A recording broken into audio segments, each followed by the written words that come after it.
انها بداره شرکت ما بیتون جمعه هر جورای بیتونه دروی بیتونه ما بوری هنه بوری صرف صحیحه قیاساتی وانجی چلیدا حتی متر و نیوه کیه 40 سانتیم حتی متر و نیوه و بورانجی ام ددن شارداران گیشکی صرف صحیح در وی جمع الإنترلوک هست کبری الإنترلوک ردیف رصیف گیشکی جمع تقریبا حاضر 12000 متر ما حاضر کردش بو شاردار کوباني بو شارع محطه که چی بکنه در وی غربال ما شکری بحثی هم غربیلن ام ددن هر کسی غربال بحثی نه بتون ام بدايه بس ام هدايه دا تطور به جمعه نه مثلا سال بتون هي بدايه ما شکری دستان بوشته کن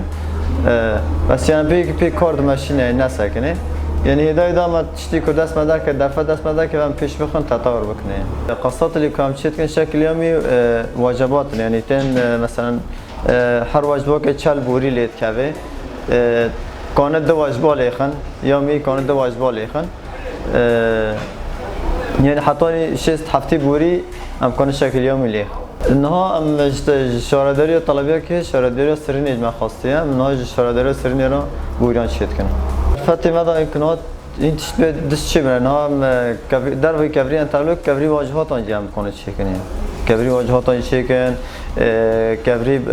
نه کبر بلوکی هوردی چیت کن بلوکی عادی چیت کن یعنی چه اقسامی بوده بلوکان هیچ جمع چیدم چیت کن این فروش نملتی دد نملتی مقاله بحثی شه گریدای شرکت الفریته الشغلر او بحثی هم داده مدنی هم داده عسکری روزانه کمی در تخی حتی 700 متر مکعب در تخی بحثی کو تیوه در شرکت هم در غربال دکن هنگا دکن ناب بیتونه و مدنی تخوازم دن مدنی وقتی کام غربال دکن بحثی کو تینی در غربال دکن سه نوع در تخیه نوع رمل او جبو منها شارع محطة اجماع خواستن جبو الإنترلوك رمل درد كبه